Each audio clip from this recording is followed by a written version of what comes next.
Alice Bailey was a student of Helena Blavatsky, born June 6, 1880, died December 15, 1949. She formed the Lucifer Publishing Company in 1920. The name would later change to Lucius Trust because the original was too revealing.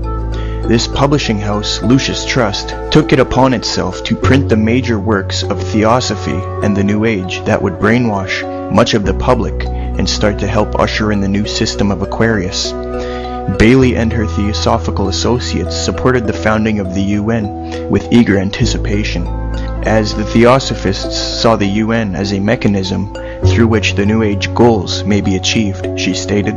Within the United Nations is a German seed of a great international and meditating reflective group, a group of thinking and informed men and women in whose hands lies the destiny of humanity.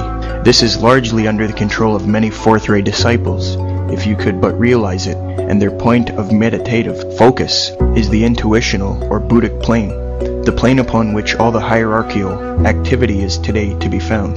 The following are trustees of Lucius Trust and sponsors: John D. Rockefeller, Norman Cousins, the founder of the World Federalist Association, Robert McNamara, Thomas Watson Jr. of IBM and the former U.S. ambassador to Moscow, Henry Clason, the Grand Commander of the Supreme Council of 33rd Degree, Southern District Scottish Rite, and of course Henry Kissinger. It is also financed by the Windsor Bank, the UN, Greenpeace International, Greenpeace USA, Amnesty International, and the UNICEF.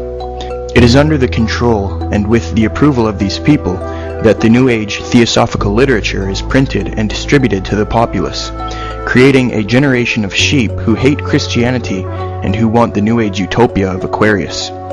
That is precisely what the Zeitgeist movement is. That is its purpose, but we will get to that later. Now, the New American Magazine, dated October 19, 1992, ran an article entitled A New World Religion by William Jasper. Starting on page 21, he begins by quoting New Age leader Donald Keyes, who is president of Planetary Citizens and the author of the critically important book Earth at Omega. Keyes' book is entirely about the role of the United Nations in achieving Omega Point, which is the New World Order. Keyes said, "We have meditations at the United Nations a couple of times a week. The meditation leader is Sri Chinmoy, and this is what he said. The United Nations is the chosen instrument of God, a divine messenger carrying the banner of God's inner vision and outer manifestation. One day the world will treasure the soul of the United Nations as its very own with enormous pride, for this soul is all loving, all nourishing, and all fulfilling," unquote. Ladies and gentlemen, if you have fallen for Zeitgeist, you have fallen right into the hands of the New World Order. Alice Bailey, in her book Externalization of the Hierarchy, lays out the plan. She explains how the Theosophists, Freemasons, and elite will bring forth the New World Order, the New Age, and how they will restore the mysteries. Think about current events, she said, quote, "Years ago I said that the war which may follow this one, World War II, would be waged in the field of world religions. It will be fought largely with mental weapons and in the world of thought. It will involve also the emotional realm, from the standpoint of idealistic fanaticism. This inherent fanaticism will fight against the appearance of the coming world religion and the spread of esotericism. For this struggle, certain of the well-organized churches, through their conservative elements, are already girding themselves. Those sensitive to the new spiritual impacts are still far from powerful. That which is new always faces the supreme difficulty of superseding and overcoming that which is old and established. The three main channels through which the preparation for the New Age is going on might be regarded as the Church, the Masonic fraternity, and the education field. All of them are as yet in relatively static condition, and all are as yet failing to meet the need and to respond to the inner pressure. But in all of these three movements, disciples of the Great Ones are to be found, and they are steadily gathering momentum, and will before long enter upon their designated task. It must not be forgotten that only those souls who are on the probationary path, or the path of discipleship, will form the nucleus of the coming world religion.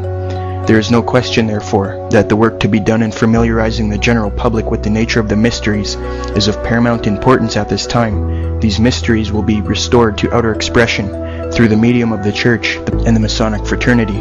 If those groups leave off being organizations with material purpose and become organisms with living objectives, when the Great One comes with his disciples and initiates, we shall have the restoration of the mysteries and their esoteric presentation as a consequence of the first initiation," unquote. That is what Zeitgeist is, ladies and gentlemen. That is what these people who are promoting 2012 are doing. They are externalizing the hierarchy, the mysteries, inducting you into the New Age, just as Theosophy wants, just as was planned. Liberal organizations, including the United Nations, are pursuing the development of a one-world religious organization. Today, on the United Nations 55th anniversary, CBN News reporter Wendy Griffith takes a look at what's behind this push for a global religious voice. After a while, the drums, chants, and prayers representing many of the world's leading religions all started to sound alike, somehow losing their flavor in a melting pot of spiritual soup. The first ever Millennium World Peace Summit of religious and spiritual leaders took place at the United Nations in August, and some believe it marked the first major step toward a movement to usher in a global spiritual body that may one day speak for all religions. Robert McGinnis with the Family Research Council says it appears the hidden agenda is to unite people under one religious organization so they will peacefully accept UN goals such as population control, abortion rights, and one world government. Instead of all these different gods, maybe there's one God who manifests himself and revealed himself in different ways to different people. You know, what about that, huh? CNN founder and billionaire Ted Turner was the honorary chair of the World Religion Summit. Turner, known for his critical views on biblical Christianity, promoted the New Age concept that there are many ways to heaven. The thing that disturbed me is that my religious Christian sect was very intolerant, not intolerant of religious freedom for other people, but they thought that we were the only ones going to heaven. Supporters of a global religious voice have come down hard on evangelical Christians who refuse to adopt their New Age agenda. Now, it has been admitted by Freemasons themselves that Illuminized Freemasonry will restore the esoteric theosophical beliefs to the public, brainwashing everyone to hate Christianity and usher in the Age of Aquarius. As far back as 1927, the Freemason W.L. Wilmhurst stated, quote, "In this new Aquarian age, when many individuals and groups are working in various ways for the eventual restoration of the mysteries, an increasing number of aspirants are beginning to recognize that Freemasonry may well be the vehicle for this achievement."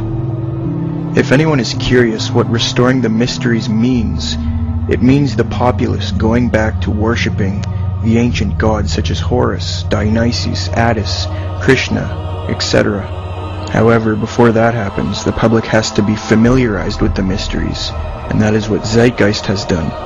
A huge portion of the population is now familiar with Horus, Attis, Dionysus, and Krishna, although they were given false information of them. That is what Freemasonry teaches. That is what the Illuminati believe. They believe what Helena Blavatsky has told them. Alice Bailey's husband, Foster Bailey, helped connect Theosophy and Masonry to some degree. He was a Freemason who wrote the book The Spirit of Masonry. In it he reveals that Freemasonry and the Illuminati are now one, also united with Theosophy. He states, quote, "They can be known by others as the masters of the wisdom, for they are skilled in the divine ways and have mastered the arts and sciences, which their fellow men have yet to master.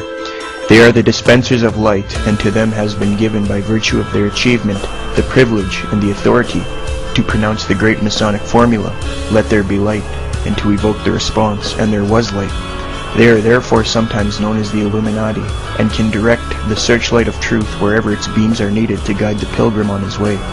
They prepare the candidate for those great revelations and expansions of consciousness, which are the reward of all those who persevere in their quest.